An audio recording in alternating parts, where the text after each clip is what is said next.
the greatest speeches all begin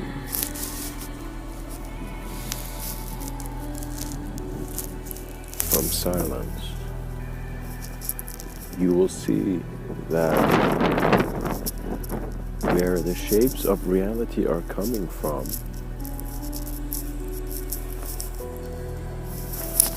keep no promises. When our greater flows in this reality.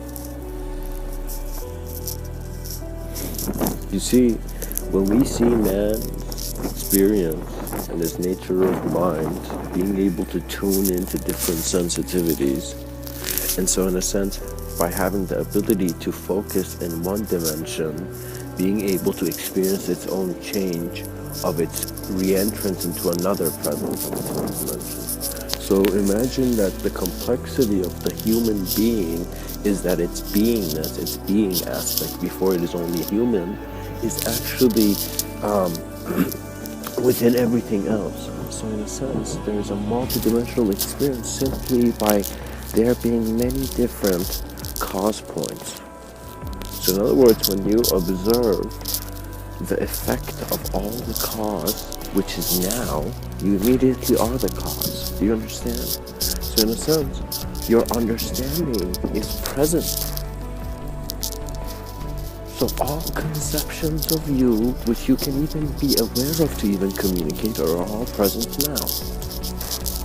And so it's a matter of taking complexity and simplifying it by seeing that the relationship can metaphorically and in a fractal-like manner be represented everywhere. You see that in your subtler mind.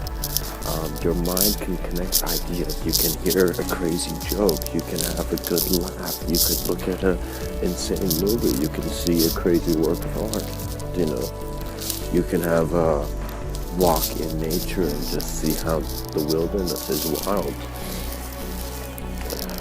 And so, in your subtler mind, you're tolerant to have that level of experience because it's not interrupting your physical reality.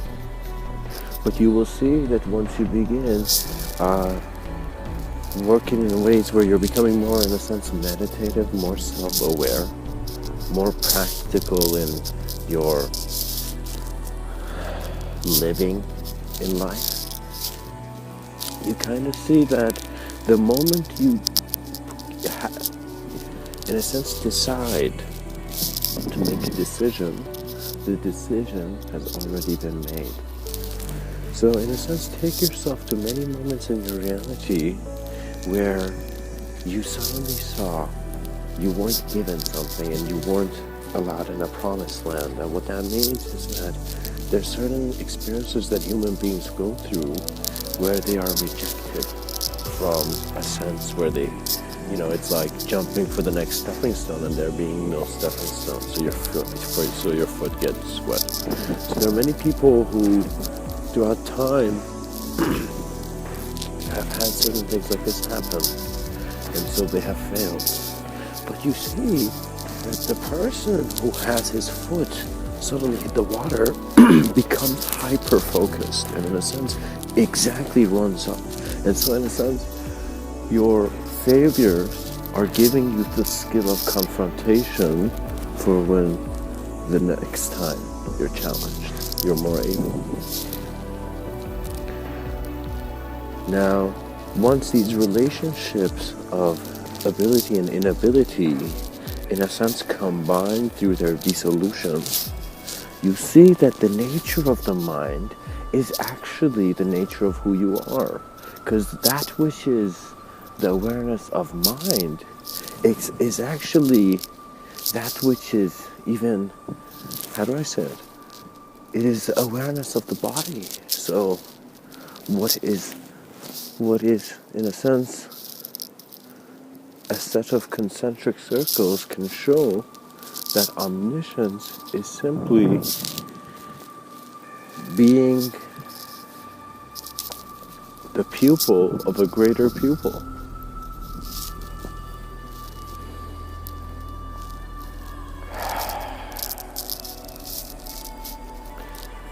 Your memory, based on your existential allowance,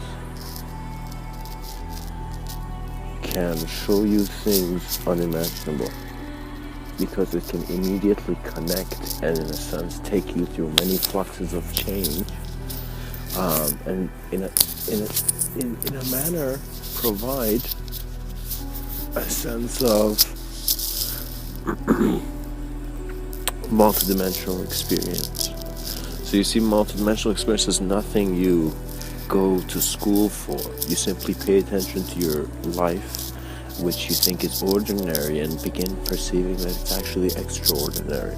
And what that means is that you've confronted the normal and you've confronted the standards, and your standard of living has become as standard as possible. But now there's a longing for you to jump off the peak of the mountain you've climbed. And what that means is that the existential excitement is great. So what I realized that when humankind begins looking at the concept of greater beings, you simply see that the reason you are one is that you are too involved in life to not be. What that is that life is delicate in its even tiniest dimension and its greatest dimensions. Look at us human beings.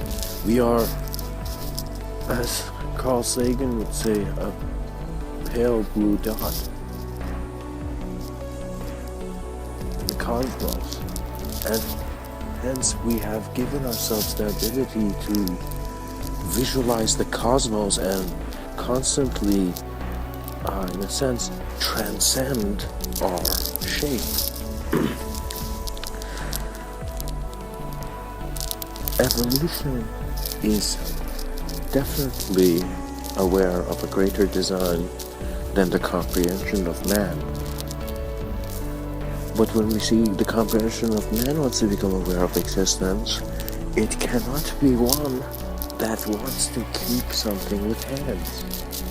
In other words, through emptiness, you can fully see the treasure's value, Those beings who become aware of the value of their experiences of emptiness, loneliness, silence, recognize that they were never lonely, but given a moment to become aware of all that they were, regardless of distraction.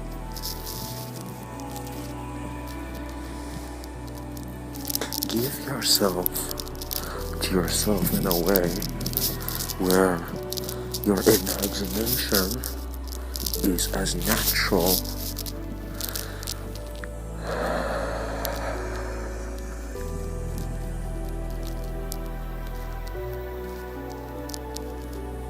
as the flames that have kept our ancestors alive.